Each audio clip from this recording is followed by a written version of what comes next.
Assalamualaikum warahmatullahi wabarakatuh. Alhamdulillahirabbil alamin.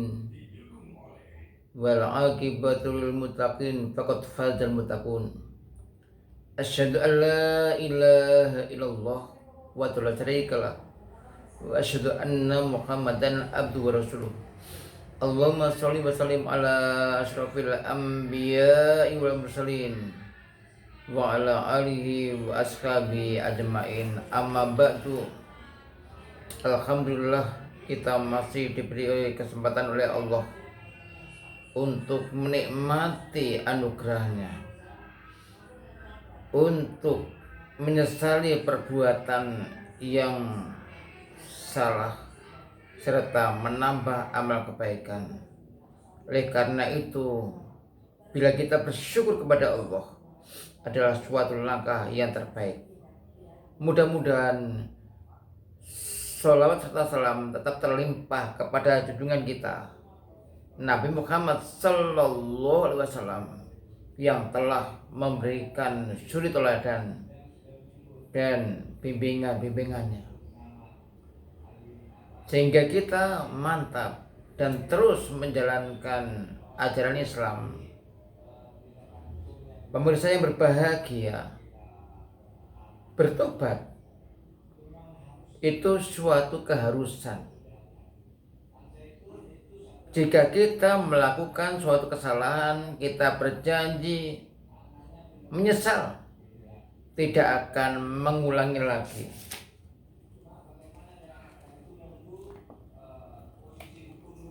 Dapat kita lakukan bertobat dengan cara istighfar, mohon ampun kepada Allah akan dosa-dosa yang kita lakukan.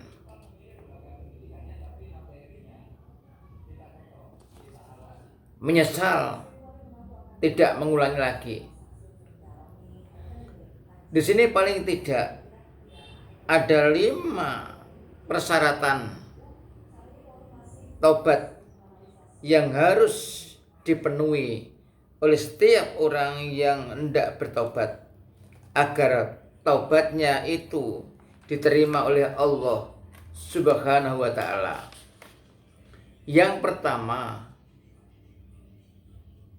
memahami dan menyadari kesalahan. Ketika kita berbuat salah, kita sadar, paham apa yang kita lakukan itu salah. Kemudian kita kembali kepada Allah untuk mohon ampun kepada Allah Subhanahu wa ta'ala. Berbahagialah kita jika kita sadar dan paham ketika kita berbuat dosa. Yang kedua, menyesali kesalahan. Apa yang kita lakukan tadi, kesalahan yang kita lakukan tadi, kita rasakan suatu beban yang tidak enak. Kita menyesal, tidak berbuat lagi. Jadi tobat itu adalah penyesalan, atau penyesalan itu adalah sebagai suatu bentuk tobat. Semoga dengan penyesalan dari berbuat yang dilarang oleh Allah, kemudian kita tidak mengulangi lagi, ini bermakna tobat. Yang ketiga, syarat kita bertobat, bertekad tidak mengulangi lagi.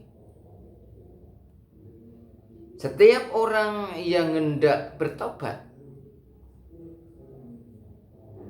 harus menanamkan terlebih dahulu ke dalam jiwanya,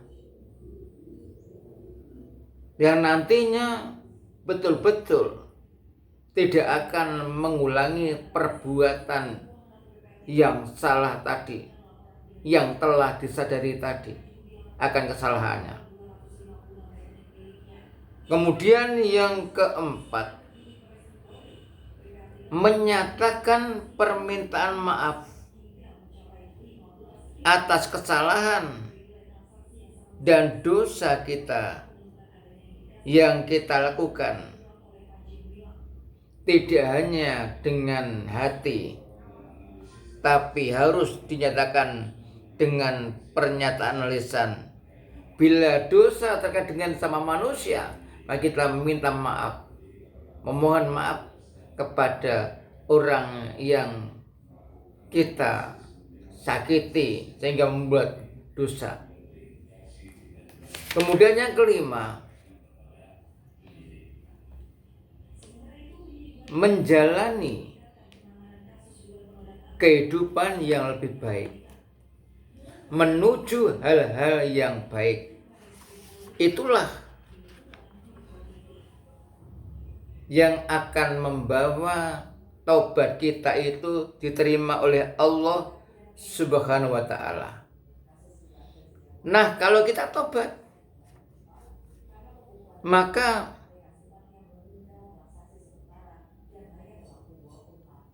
kita akan diganti keburukan kita dengan kebaikan.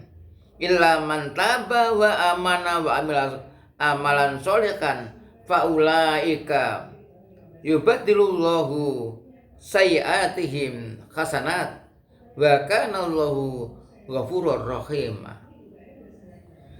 Kecuali orang-orang yang bertaubat dan beriman dan mengerjakan kebajikan, maka kejahatan mereka diganti oleh Allah dengan kebaikan. Allah Maha Pengampun lagi Maha Penyayang. Jadi di sini jelas, jika seorang itu berdosa atau pendosa mau bertobat, mau menyesali kesalahannya, maka pendosa itu akan diampuni oleh Allah Subhanahu wa ta'ala.